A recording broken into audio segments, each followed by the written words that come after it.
नमस्कार दोस्तों, मैं हूं दीपक चौरसिया और मेरे YouTube चैनल पर आपका स्वागत है। बजरंग बली की जय।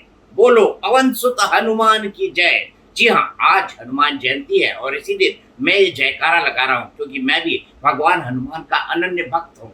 और इसीलिए आज इसे हनुमान जयंती नहीं, हम इसे हनुमान जन्मोत्सव कहेंगे क्योंकि ऐसा माना जाता है कि कलयुग में जो देवता अभी भी हमारे आसपास है, हमको आशीर्वाद देते हैं, उनके बारे में कहते हैं भूत पिशाच निकट नहीं आवे, महावीर जब नाम सुनावे, तो वो अभी भी मौजूद है कलयुग के अंदर। सिर्फ एक भगवान है, भगवान से उन्हें आशीर्वाद मिला हुआ है। तो आपकी पूजा जहां जहां होगी वहां पर मैं मौजूद रहूंगा ताकि मैं आपकी आराधना कर सकूं। और तब से माना जाता है कि कलयुग में भी भगवान हनुमान सशरीर यहाँ पर मौजूद हैं और इसीलिए इसे हनुमान जयंती नहीं, इसे हनुमान जन्मोत्सव का कहना बेहतर होगा। आज क्या है? आज पूर्णिमा है। चैत्र शुक्ल की पूर्णिमा तिथि को ही हनुमान जन्मोत्सव मनाया जाता है और आज हनुमान जन्मोत्सव की पूरे देश में जबरदस्त धूम है। आज मैं महाकाल की बात करूं, भगवान महाकाल की आज भस्मारती की गई और भगवान महाकाल को आज सजाया गया, देवों के देव महादेव, जी हाँ, उनको आज सजाया गया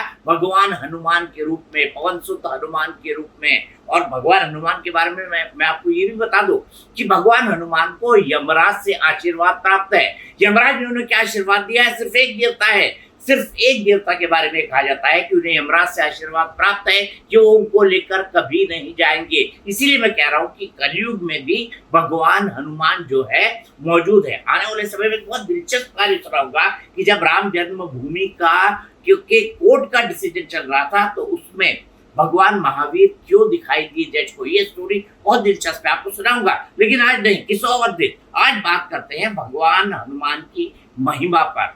अंजनी पुत्र पवन सुत रामा, भगवान पवन के पुत्र, वायुदेव के पुत्र और अंजनी के बेटे। और इसीलिए भगवान हनुमान के बारे में ये भी कहा जाता है कि वो इतने अनन्य भक्त से भगवान राम के लिए। ये किस्सा मुझे किसने सुनाया था? ये किस्सा अपने इंटरव्यू में मुझे बाबा बागेश्वर ने सुनाया था।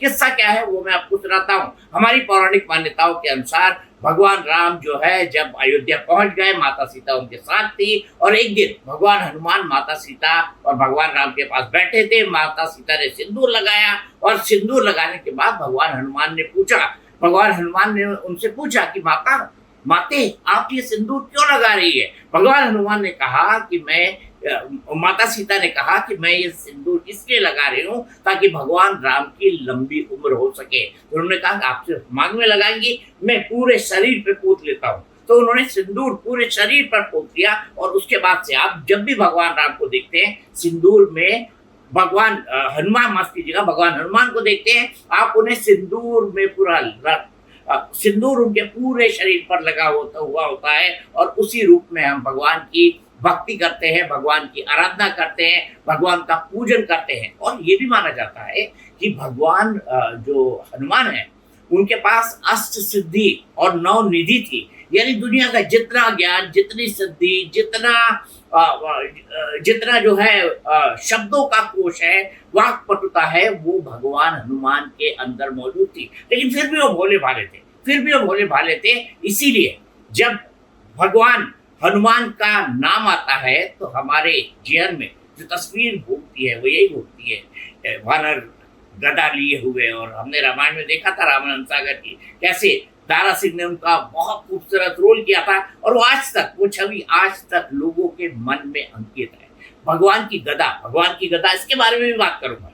अब बात करते हैं भगवान हनुमान की गदा की, क्योंकि आप भगवान हनुमान की कल्पना बिना गदा के नहीं कर सकते। और इसी गदा के साथ उन्होंने कई असुरों का संहार किया, असुरों को मारा, उन शक्तियों को मारा जो धर्म के विरुद्ध विधर्मी थी, अधर्मी थी। और भगवान हनुमान ने ये काम जो है वो कुबेर देव से मिली हुई गदा से किया। इस गदा के बारे में ये कहा जाता है कि कुबेर देव ने उन्हें आशीर्वाद दिया था कि इस गदा से उन्हें कभी युद्ध में परास्त नहीं किया जा सकता।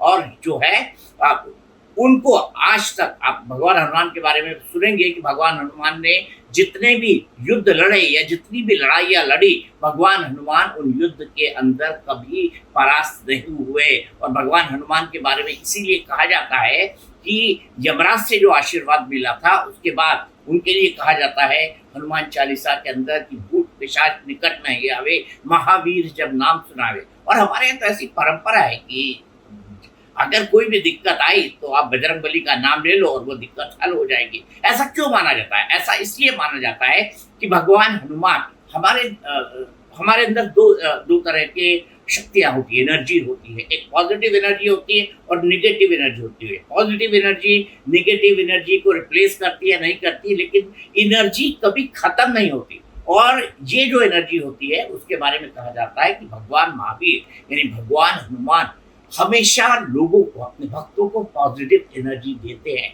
सकारात्मक ऊर्जा देते हैं। इसीलिए जितनी भी नकारात्मक ऊर्जा होती है, अगर आप भगवान हनुमान की आराधना करते हैं, अगर आप भगवान हनुमान की पूजा करते हैं, अगर आप उनको मानते हैं, अगर आप हनुमान चालीसा पढ़ते हैं, तो आप ये मान के चलिए कि कोई भी नकारात्मक ऊर्जा या कोई भी नकारात्मक शक्ति आपके मन को प्रभावित कर रही है, आपके शरीर को प्रभावित कर रही है, आप किसी संकट से घिरे हुए हैं, तो अगर आप भगवान महावीर का नाम लेंगे, भगवान हनुमान का नाम लेंगे, तो आप उस संकट से दूर होंगे।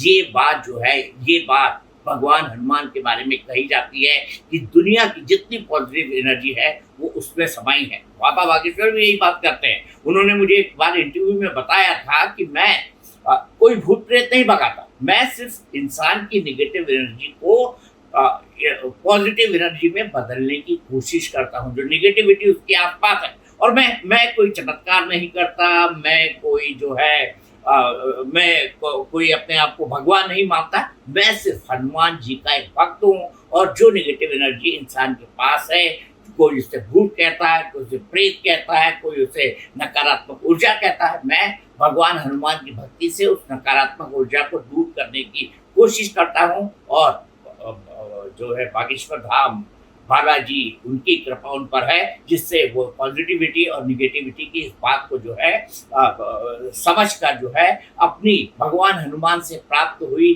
पॉजिटिव एनर्जी से लोगों का कष्ट है, लोगों को जो संताप है, टेंशन है, उसको दूर करने की कोशिश करते हैं। चलते चलते मैं आपको ये भी बताऊंगा कि चुनाव के अंदर भी भगवान हनुमान के नाम का तड़का लग चुका है। कैसे? सुनिए। आपको पता है हनुमान जयंती है और चुनाव का माहौल है, इसीलिए चुनाव में प्रचार में भी हनुमान जी के नाम की महिमा का गुणगान हुआ है। भगवान हनुमान की जन्मोत्सव है, इसीलिए योगी आदित्यनाथ जिन्होंने मुझे बताया कि वो सबसे ज्यादा किसी भगवान के अनन्य भक्त है, तो वो है भगवान हनुमान। आपको याद होगा उनकी कई तस्वीरें जब वो भगवान हनुमान का दर्शन करने जाते हैं। आज गोरखपुर में उन्होंने दिन की शुरुआत भगवान बजरंग बली के दर्शन के साथ की और इसके साथ लोगों को हनुमान जन्मोत्सव की शुभकामनाएं दी। उधर प्रधानमंत्री मोदी ने क्या किया? टोंक एक चुनावी सभा में गए और प्रधानमंत्री मोदी ने कहा कि उन्होंने कहा कि भगवान हनुमान की भक्ति भी कांग्रेस राज में नहीं करने दी जा रही। उन्होंने कर्नाटक के बेंगलुरु का एक उदाहरण बताते हुए कहा कि एक शॉपकीपर वहां पर हनुमान चालीसा का पाठ जो है सुन रहा था, उसको वहां पर मारा गया। भगवान हनुमान की भक्ति भी कांग्रेस राज में नहीं करने दी जा रही। उन्होंने कांग्रेस पर रामद्रोही होने का आरोप लगाया। उन्होंने इंडी गठबंधन पर आरोप लगाया कि वो भगवान श्री राम की प्राण प्रतिष्ठा में शामिल नहीं हुए क्योंकि उन्हें अल्पसंख्यक यानी मुसलमान वोटों के खोने का डर था। ये आरोप जो है भारतीय जनता पार्टी, कांग्रेस और बाकी पार्टियों पर लगाती है। लेकिन हनुमान जयंती है तो हर आदमी अपने आप को आजकल राइट विंगर यानी भगवान हनुमान का भक्त दिखाने की कोशिश कर रहा है। हालांकि कांग्रेस के बड़े नेताओं ने तो ऐसा कुछ नहीं किया, लेकिन अजय राय जो कि बनारस में है और कांग्रेस के अध्यक्ष है यूपी प्रदेश कांग्रेस के, उन्होंने हनुमान जयंती की एक छोटी सी शोभा यात्रा निकाली। उधर हनुमान भक्त अरविंद केजरीवाल अपने आप को कहते हैं मैं हनुमान भक्त हूँ। चुनाव के वक्त वो कनॉट प्लेस के हनुमान मंदिर भी जाते हैं। एक बार उन्होंने पूरी हनुमान चालीसा का पाठ करके ये जताने की कोशिश की कि वो भगवान हनुमान के अनन्य भक्त है। हमको उनकी भक्ति पर कोई संदेह नहीं है। लेकिन केजरीवाल कहते थे ना कि अगर मजहब किसी के मजहब स्थल को तोड़कर मंदिर बनाया जाएगा तो भगवान को भी पसंद नहीं आएगा, ये उनकी नानी ने कहा था। लेकिन अब वो जेल गए हैं तो वो क्या मांगते हैं पढ़ने के लिए? रामायण। और क्या बताते हैं अपने आप को? हनुमान भक्त। देखिए, राजनीति और वोट के खातिर आदमी ये सब करता है। वहीं सौरभ भारद्वाज ने आज शोभा यात्रा निकाली हनुमान जन्मोत्सव की और इस शोभा यात्रा में उन्होंने भगवान हनुमान की गदा के साथ इंसुलिन को जोड़ दिया, क्योंकि आज ही जेल में अरविंद केजरीवाल को लंबे संघर्ष के बाद इंसुलिन दी गई। इसको बड़ा राजनीतिक मुद्दा आम आदमी पार्टी ने बनाया है। अब चुनाव है, चुनाव का माहौल है, तो इस तरह की राजनीतिक बातें होंगी। थोड़ा उस पर धर्म और उसके साथ साथ बाकी चीजों का भी तड़का लगाया जाएगा। तो हमने वो देख लिया, लेकिन जनता जनार्दन है, उसे अंतिम फैसला करना है। तो इस यूट्यूब चैनल पर आप मेरे साथ जुड़िए, आप मुझसे संवाद भी कर सकते हैं। कभी अब इंटरेक्टिव सेशन भी रखेंगे, मैं आपसे लगातार बात करता रहूंगा। आप किस विषय पर मुझे सुनना चाहते हैं? मेरे पास 31 साल के जर्नलिज्म के बहुत शानदार किस्से हैं भाई साहब, मैं आपको बताऊंगा ना तो आप दांतों तले उंगली दबा लेंगे। लेकिन तब तक आप इस चैनल को लाइक करें, सब्सक्राइब करें और इस बेल आइकॉन को दबाएं। Thank you very much.